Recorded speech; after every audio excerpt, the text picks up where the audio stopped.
Shalom bien-aimé, j'ai une question pour toi.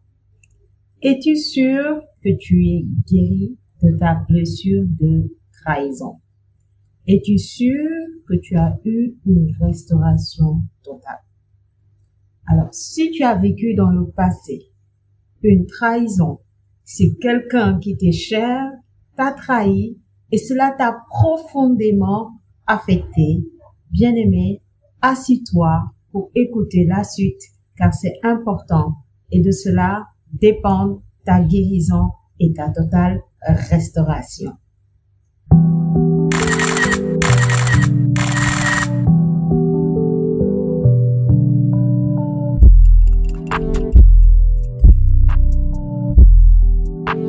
Shalom à toi, moi c'est Marie-Pierre Paul de Pleinement Soi, servante du Seigneur, coach de vie, entrepreneur, présente sur les réseaux comme tu peux le constater. Ici sur YouTube, je te parle d'accomplissement, je te parle de te réaliser. En vrai, c'est ma thématique générale, mais on va dire ici sur YouTube, j'entre plus en profondeur. En fait, je prends plus le temps, de détailler parce que je suis en mode, on va dire, d'enseigner ou d'expliquer en profondeur, ce que je suis en train de faire. Bien-aimé, si tu es en quête de ton identité et si tu désires te réaliser, accomplir ta destinée, entrer dans le plan de Dieu pour ta vie, ou si tu as des rêves qui te tiennent profondément à cœur et dont tu souhaiterais voir se réaliser, n'hésite surtout pas à t'abonner. Ce que l'on te propose, c'est de bâtir 4 types de relations. La relation avec Dieu, la relation avec soi-même, la relation avec les autres, la relation avec les conjoints. Et la stabilité dans ces 4 relations te conduit, bien-aimé, à coup sûr de mettre la main sur ton identité et de réaliser, d'accomplir ce pourquoi tu es sur terre, en gros, ta mission de vie. Et nous avons pour mission, bien-aimé, de t'y accompagner en t'apportant, des enseignements sur ces points, en t'apportant, j'ai envie de dire, un accompagnement, un coaching dans ce sens, des conseils dans ce sens, en te permettant d'avoir un cadre favorable pour cela. Voilà la mission de Pleinement Soi, dont le Seigneur m'a donné la grâce d'en être la visionnaire, la mère fondatrice.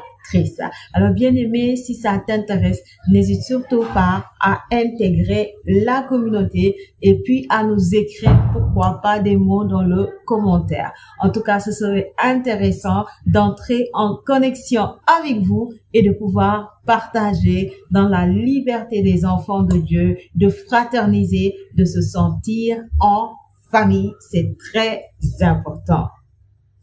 Alors, de quoi nous parlons aujourd'hui? D'être totalement guéri, totalement restauré des blessures de trahison, ou sinon de la blessure de trahison. Vous savez, bien aimé, en général, ceux qui ont vécu une trahison, toute blessure peut être légère ou profonde, ça on le sait. Les blessures de l'âme, c'est comparable aux blessures du corps. Des fois, tu fais pas attention, tu te blesses. Des fois, c'est léger, ça guérit le même jour. D'autres fois, c'est plus profond, ça demande peut-être une semaine. Et dans le cadre de quelque chose qui est vraiment, vraiment grave, il faut prendre son temps pour se soigner et ça peut prendre plus de temps. Avec l'âme, c'est la même chose. Ce qui blesse l'âme, bien-aimée, c'est la trahison, c'est le rejet, c'est la frustration. Donc, il y a beaucoup de choses, c'est l'abandon. Il y a beaucoup de choses qui sont en mesure de blesser notre âme. Et cela affecte notre mentalité, cela affecte notre système de pensée, cela affecte surtout nos émotions, nos ressentiments, notre attitude, notre caractère. Parce que l'âme est le centre de toutes ces choses-là. L'âme est le centre de nos émotions, de nos ressentis. Hein. L'âme dirige ce qu'on appelle la mémoire. Donc, tout cela est contenu dans l'âme. Donc, quelqu'un qui est blessé dans l'âme, c'est quelqu'un qui va avoir des difficultés dans tous ses départements de sa vie. Et cela va être visible de par son attitude, de par son comportement.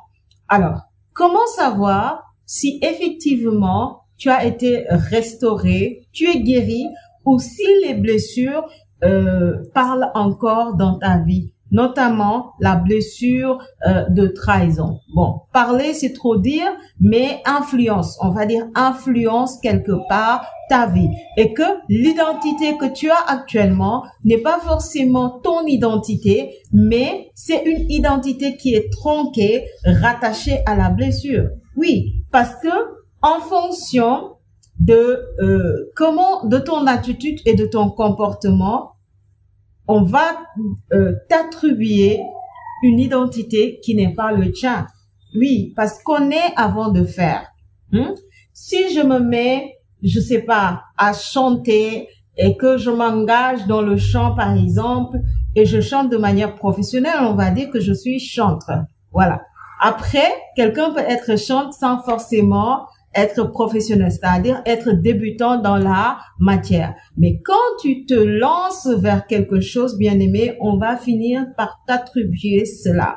Or, ce ne sont pas nos actions qui doivent définir notre identité, mais ce sont notre identité qui doit définir nos actions. Bien-aimé, je ne sais pas si tu me comprends. Je vais me répéter pour te permettre de bien me saisir. L'attitude, le comportement, notre manière d'être ou de faire les choses est liée à notre identité. Normalement, on est avant de faire. Quand je dis on est, je parle pas du verbe naître, mais je parle du verbe être. Tu es, je suis avant de faire. Avant de faire quoi que ce soit, avant d'accomplir quoi que ce soit, je suis. J'ai une identité avant de pouvoir réaliser quoi que ce soit.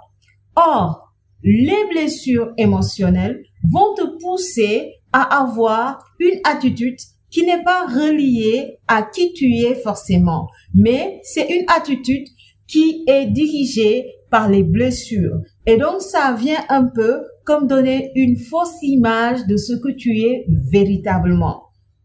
Et notamment dans le cadre de la blessure de trahison, ceux qui ont vécu cette blessure, ils ont l'habitude de se trahir. Pourquoi? Parce qu'ils vont montrer une identité qui n'est pas la leur.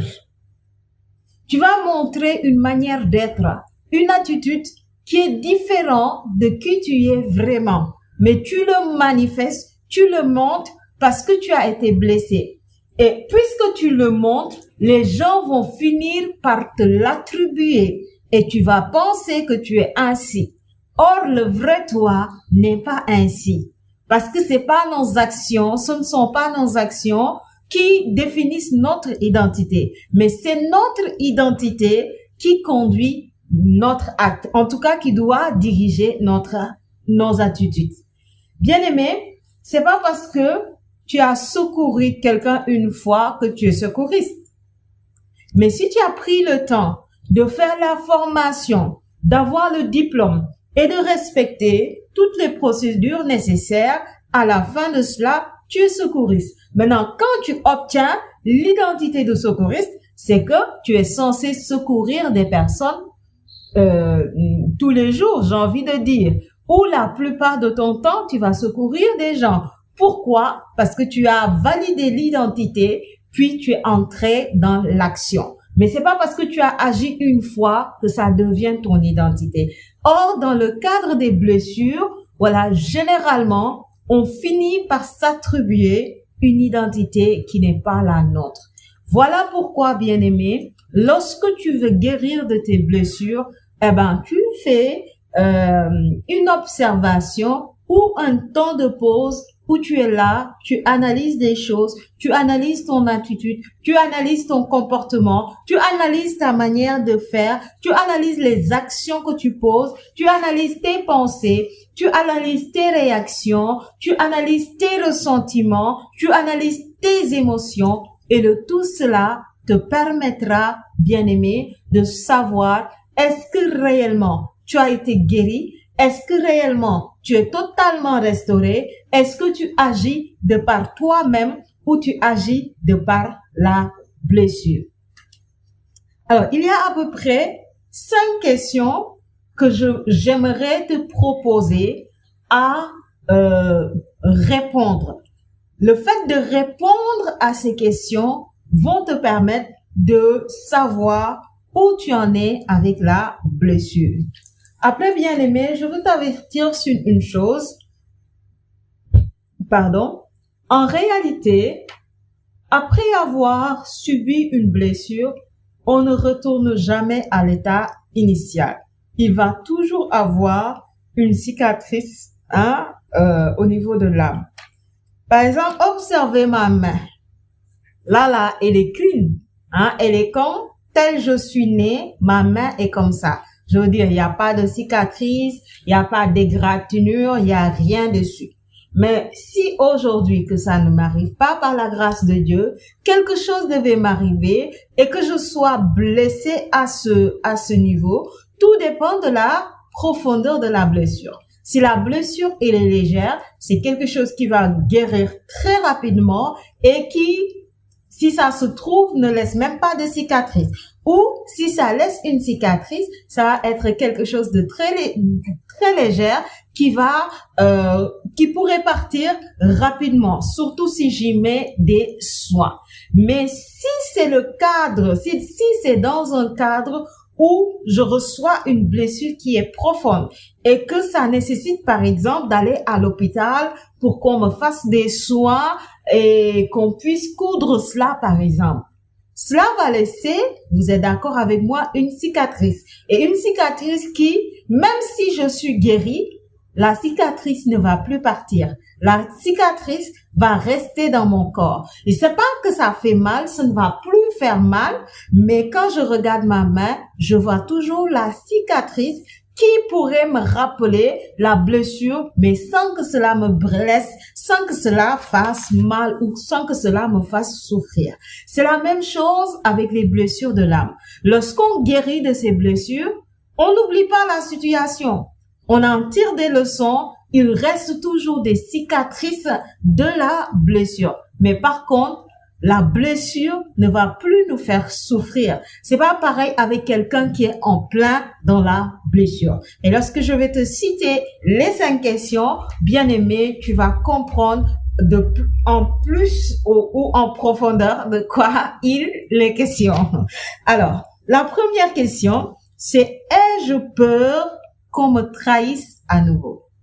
Pourquoi? Parce que en réalité, ceux qui ont subi la blessure de trahison, ils ont tellement souffert sur le moment que au premier moment, qu'est-ce qui se passe? Ils font ce qu'on appelle le déni de la situation.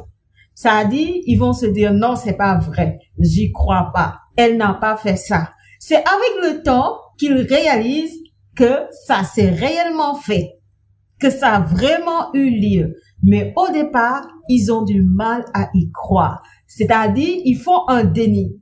Ils renoncent, ils rejettent l'information. Et parce qu'ils font le déni, l'information, ça quitte le niveau de la conscience et ça part dans l'inconscience. Et donc, il y a un travail qui se fait au niveau de notre cerveau, ceux qui ont fait la psychologie, toutes les sciences neurologiques vont comprendre de quoi il s'agit. Moi, je vais pas aller en profondeur sur ce point. Je reste de manière superficielle, mais je t'explique assez pour que tu puisses comprendre, bien aimé, de quoi il est question. Donc, l'information va aller au niveau de l'inconscience et l'inconscience va capter la situation. Pourquoi? Parce que c'est comme une consolation au niveau de l'âme. Quand tu traverses quelque chose qui est difficile, qui est douloureux, l'âme le vit mal. Et parce que c'est mal, l'instinct animal ou l'instinct naturel de l'homme va amener l'information au niveau de l'inconscience.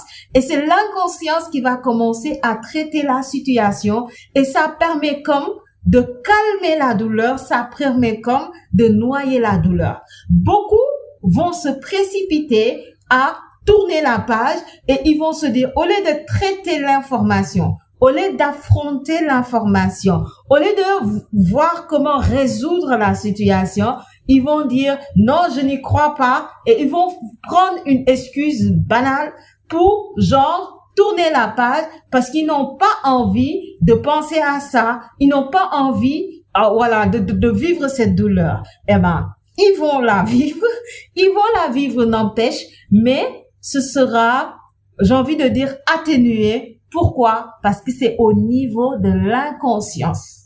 Et beaucoup de gens, ils font ça, ils tournent la page, ils avancent et ils se disent que je n'ai aucun problème, tout se passe bien. Mais moi, ma chère, dans ton attitude, on sent que ça ne va pas du tout. Mon frère, dans ton attitude, on voit que c'est anormal, c'est pas bien. C'est pas bien du tout. Donc, sois vrai avec toi-même, sois sincère avec toi-même, assis-toi et traite l'information. Est-ce que tu as peur de revivre la trahison? Si la réponse est oui, bien aimé, c'est que tu n'es pas guéri. Tu n'es pas guéri. Parce que si tu es guéri, tu vas te souvenir de la blessure, mais la peur va te quitter. Ce qui va rester, ce sont des leçons de sagesse. La fois passée, je disais que qu'est-ce qui cause la blessure de la trahison? C'est parce que quelque part, on a été naïf sur des points.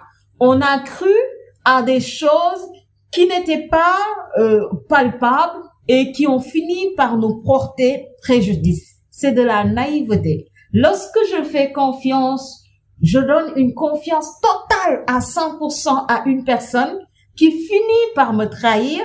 Bien aimé, la personne, on peut dire à 70% de responsabilité de la situation, mais moi aussi j'ai 30% parce que j'ai accordé 100% ma confiance à cette personne. Or, ça c'est une erreur parce que la Bible nous dit malheur celui qui met sa confiance en l'homme. L'homme est rempli de déloyauté, même ceux qui sont loyaux. L'homme change en fonction des circonstances. L'homme change en fonction des réalités de notre vie. Donc, quelqu'un qui met sa confiance à 100% sur un être humain, c'est quelqu'un qui est naïf. Et généralement, c'est ça qu'on fait sur plusieurs domaines de notre vie. Des fois, la personne te montre des signes clairs qu'il est déloyal. Mais toi-même, tu vas, c'est comme si tu es aveuglé. Des fois même, ton intuition te dit, attention, il y a quelque chose, mais on ne s'écoute pas. Et c'est parce qu'on est naïf que des fois, on subit certaines blessures. Maintenant, lorsque tu es totalement guéri, qu'est-ce qui va rester? Ça dit, tu vas te souvenir, parce que j'ai été naïf, j'ai subi la trahison. Désormais, je sors de la naïveté. Pourquoi? Parce que la blessure que j'ai vécue a participé à m'enseigner. En tout cas, la restauration, la guérison que j'ai expérimentée a participé à m'enseigner que dans la vie, si tu es naïve et si tu as tel ou tel autre comportement, bien aimé, tu vas demeurer dans la trahison. C'est pourquoi, dans la restauration, avant tout, il faut comprendre ce qui se passe. Il faut comprendre la restauration, la part de responsabilité de l'autre et notre part de responsabilité. Et c'est ça qui va faire que, après notre guérison, on ne sera plus forcément dans la peur de resubir la trahison. Non, mais on va juste tirer des leçons et se dire, ah, c'est parce que j'ai eu tel comportement, tel autre comportement, j'ai été naïf sur ce point ou sur tel autre point que je lui ai laissé m'atteindre à ce niveau. désormais, je n'aurai plus un tel ou tel autre comportement. Mais cette attitude que tu mets en place n'est pas dictée par la peur, mais est dictée par l'intelligence et la sagesse que tu as apprises au travers de l'épreuve. Ça devient une leçon de vie qui te conduit et non pas une peur qui te conduit. Voilà la différence entre ceux qui sont guéris et ceux qui ne sont pas encore guéris. Ceux qui ne sont pas encore guéris, ils ont une attitude qui relève de l'automatisme dirigé par la peur. Pourquoi? Parce que l'information est au niveau de l'inconscience. Eux-mêmes, ils vont se surprendre à avoir des attitudes sans comprendre le pourquoi j'ai cette attitude. On sent que c'est anormal. Parce que c'est dans l'inconscient, c'est plus dans la conscience. C'est-à-dire, ton inconscient va te pousser à avoir des attitudes qui n'ont rien à voir avec ton identité. Et pour plusieurs, ils ne comprennent même pas pourquoi ils agissent ainsi. Mais ce qu'ils savent, c'est qu'ils sont conduits par la peur. Bien aimé, c'est pas la peur qui doit te conduire, mais des leçons de sagesse tirées de l'expérience de la vie. Deuxième question. Est-ce que je fais confiance aux autres? Oui, parce que j'ai parlé tantôt de naïveté. Parce qu'on a été naïf et qu'on a accordé facilement notre confiance à une personne qui était chère et que la personne nous a déçus par sa trahison, bien aimé, la conséquence, c'est qu'on a du mal à faire confiance à qui que ce soit. Tant que tu demeures dans la blessure, tu auras toujours du mal à faire confiance. Mais lorsque tu es guéri de la blessure, tu vas comprendre que l'être humain est fait d'erreurs. Je peux pas lui accorder totalement ou à 100% ma confiance parce que nul n'en est digne. Souvenez-vous, l'être humain change en fonction de ses circonstances et de ses réalités. Cependant, c'est pas parce que une personne a agi d'une certaine manière que toutes les autres personnes vont agir de la même façon. Les êtres humains sont très différents les uns les autres. Quelqu'un peut te trahir, une autre personne peut t'aimer. Mais si tu as du mal à faire confiance aux gens, ça dit que tu es en train comme de mettre des barrages de protection et t'empêcher de vivre pleinement la relation. Et au final, c'est cette attitude qui va faire chasser la personne. Bien aimé, j'ai tendance à dire ceci. Méfiez-vous des personnes qui vous aiment ou des personnes qui sont très gentilles et qui ont une bonne attitude avec vous. Parce que généralement, lorsqu'on fait face à ces personnes, notre réaction, c'est d'être dans le sens opposé. C'est-à-dire, quand tu vois quelqu'un qui t'aime, la personne commence à te saouler. Quand tu vois quelqu'un qui est trop gentil, la personne commence à t'énerver. Quand tu vois une personne qui tout le temps dit oui à tout, qui est présent, qui est disponible pour toi, qui est quelque part acquis, tu commences à banaliser la relation. Tu commences à négliger la relation. Et généralement, c'est lorsqu'on perd ces personnes que l'on réalise leur importance dans nos vies, que l'on réalise leur impact dans notre vie et qu'on cherche à tout faire pour les avoir, mais dommage, c'est trop tard. Parce que en général, ces personnes ne restent pas éternellement. C'est-à-dire, au début, ils vont être avec toi. Ils vont te manifester leur amour, leur bonté, leur gentillesse, leur passion. Ils vont être ouverts. Tu vas les négliger. Ils vont continuer à te suivre. Tu vas les négliger. Ils vont continuer à t'aimer. Ne pense pas qu'ils ne voient pas tout ce que tu es en train de faire. Bien aimé, ils voient tout. Ils constatent tout. Mais c'est parce qu'ils sont bons et parce que quelque part ils t'aiment. Ils veulent rester avec toi. Qu'ils vont continuer à s'investir. Qu'ils vont continuer à se donner. Mais il y a un moment où ils vont s'arrêter et puis ils vont dire basta. Trop, c'est trop. Et c'est à ce moment-là que tu vas comprendre de quoi il s'agit. Parce que c'est à ce moment-là que tu vas réaliser leur importance. C'est à ce moment-là que tu vas réaliser leur impact. C'est à ce moment-là que tu vas vouloir qu'ils reviennent dans ta vie. Or, bien-aimé, c'est trop tard. trop tard. Toi qui as subi la blessure de trahison, tu peux tomber sur une personne qui t'aime, qui veut prendre soin de toi, qui veut t'aimer d'un amour vrai. Tu fais pas attention parce qu'elle est gentille, parce qu'elle t'aime, parce que quelque part, elle va être, j'ai envie de dire, acquise et disponible. Tu fais pas attention, ça va te saouler. Mais si tu prends pas bien soin de cette relation, que la personne te quitte, c'est là que tu vas faire quelqu'un. C'est là que tu vas voir. C'est là que tu vas voir. Alors, méfiez-vous des personnes qui sont comme ça. C'est pas parce que la personne, elle est gentille avec toi, elle te montre de l'amour, elle t'aime, elle est disponible pour toi, que toi, maintenant, tu vas mettre foutaise dans sa tête. Attention, parce qu'il y a toujours une limite à ne pas franchir. Donc, il faut t'efforcer de refaire confiance aux personnes qui sont autour de toi. Parce que ne pas faire confiance, c'est nuire à toutes tes relations. Et nuire à toutes tes relations va te conduire quelque part à revivre toujours la situation. Voilà pourquoi les personnes qui sont atteintes de cette blessure, ils sont dans un cycle vicieux qui fait que ils revivent régulièrement cette même situation. Au fait, ce ne sont pas même pas les autres qui les trahissent à nouveau, mais eux-mêmes ils se sentent trahis régulièrement par les gens. Et cela est rattaché à leur propre attitude, parce que eux-mêmes ils ne sont pas vrais avec eux-mêmes. Eux-mêmes ils se trahissent eux-mêmes parce qu'ils n'arrivent plus à faire confiance. Alors, si tu es dans ce cas de figure, c'est que clairement, tu n'es pas encore guéri ni restauré. Troisième question. Est-ce que tu as tendance à saboter tes relations? Oui. Parce que ceux qui ont cette blessure, ils font pas confiance aux gens. Ils ont peur de resubir la blessure. Donc, qu'est-ce qu'ils font?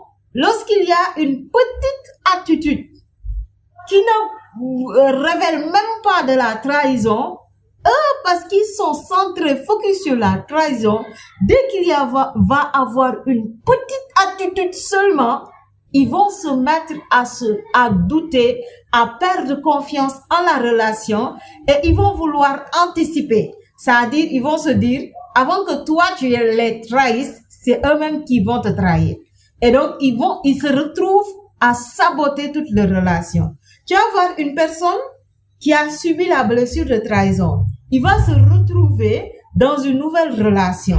Mais dans cette nouvelle relation, il a besoin de tout contrôler pour se sentir en confiance, pour se sentir bien. Il suffit que l'autre personne ait codé son portable pour que ça amène un petit souci. Il suffit que la personne aille quelque part sans l'aviser, sans le prévenir, pour que ça crée dans sa tête tout un processus de remise en question. Maintenant, il y a des personnes qui vont manifester ce contrôle-là de manière excessive. Il y en a des personnes qui vont pas manifester ce contrôle parce qu'ils ne veulent pas paraître problématiques. Mais en même temps qu'ils ne le font pas, dans leur tête, ça se passe des schémas compliqués. Dans leur tête, ça se passe des questionnements qu'ils n'expriment pas et qui va aboutir dans le sens de cette personne n'est pas digne de confiance. Si elle agit comme ça, c'est pour finir par me trahir. Et puis, ils vont finir par eux-mêmes saboter la relation. Je prends un exemple. Quelqu'un doit fêter son anniversaire et tu veux lui faire une surprise. Donc, quelque temps en avant, pour marquer la surprise, tu te permets d'avoir une attitude qui lui laisse croire que tu as oublié son anniversaire ou que rien ne va se passer lors de son anniversaire. Pour que le jour de l'anniversaire, que tu puisses, faire la surprise et que ça soit quelque chose qui le surprend véritablement et qui lui donne une grande joie. Maintenant, quelqu'un qui a subi la blessure de trahison, ça là, tu peux pas faire ça avec lui. Parce que dès que tu vas commencer à poser les premières attitudes, il va avoir tout un schéma dans sa tête, se remettre en question avant que le jour de l'anniversaire arrive. lui-même, il va faire quelque chose qui va te briser. Lui-même, il va faire quelque chose pour te démolir en même temps. Et ce qu'il va faire, c'est ça qu'on appelle saboter la relation. Parce que ça va te faire tellement mal que tu n'auras plus la force d'aller au bout de la surprise, de lui faire cette surprise. Et c'est après coup qu'il va réaliser qu'il a fait quelque chose qu'il ne devait pas faire. Sauf que c'est trop tard. Il ne peut plus revenir en arrière. Pourquoi? Parce que alors que toi, tu étais en train de lui préparer une surprise, lui, il s'est fait un schéma qui est faux dans sa tête et il a cru que tu allais le trahir. Maintenant, pour éviter que ça lui fasse mal, puisqu'il a peur de revivre la même situation, lui-même, il va anticiper et il va te trahir. Pour que ce soit toi qui vives le mal et que ce ne soit pas lui qui vive le mal. Or, dans le fond, toi, tu n'étais pas en train de le trahir, mais tu étais en train de prévoir quelque chose. Et voyez, c'est ça qui fait que les gens qui ont vécu cette situation, ils se retrouvent toujours dans un cycle où ils n'arrivent pas à s'épanouir dans leur relation. Pourquoi? Parce qu'ils sont constamment en train de saboter leur relation. Parce qu'ils soupçonnent le mal là où il n'y a pas le mal. Quatrième question. Est-ce que je me trouve dans un cycle où je me sens constamment trahi? Eh bien, c'est ça que je dis, hein. Et vous êtes en train de réaliser que ce que je dis là, c'est comme un processus qui se suit, en fait. C'est successif, en fait. Les points se succèdent entre eux. Voilà. C'est comme la peur, la manque de confiance crée la peur nous conduit à saboter la relation et le fait de saboter la relation nous conduit à être dans un cycle vicieux où on revit constamment la trahison. Non pas parce que les autres nous trahissent, mais nous-mêmes on voit la trahison là où elle n'est pas forcément. Là où elle n'est pas forcément. Donc, est-ce que je me sens constamment trahi par les autres? Est-ce que j'ai l'impression que tout le monde me trahit? Si c'est le cas, bien aimé, c'est que je suis encore très loin d'être guéri. Il me faut une restauration. Cinquième question. Est-ce que je peux raconter mon histoire sans amertume ni tristesse, sans me sentir mal? Et c'est le signe le plus palpable. Voyez à la télévision, je sais pas dans les autres pays, mais dans le Sénégal, il y a quelqu'un qui fait une émission qui s'appelle Confidence. Alors, je ne connais pas la personne, mais c'est une émission télévision si je ne me trompe, et l'émission s'appelle Confidence. Et la personne, elle invite des gens qui ont vécu des situations difficiles et elle pose des questions à ces personnes pour les amener à parler des moments difficiles de leur vie ou de leur parcours en quelque sorte. Et généralement, vous allez voir, toutes ces personnes qui vont passer par là, ils vont parler jusqu'à pleurer. Et celle même, l'animatrice même qui conduit l'émission, en général, c'est ça qu'il montre.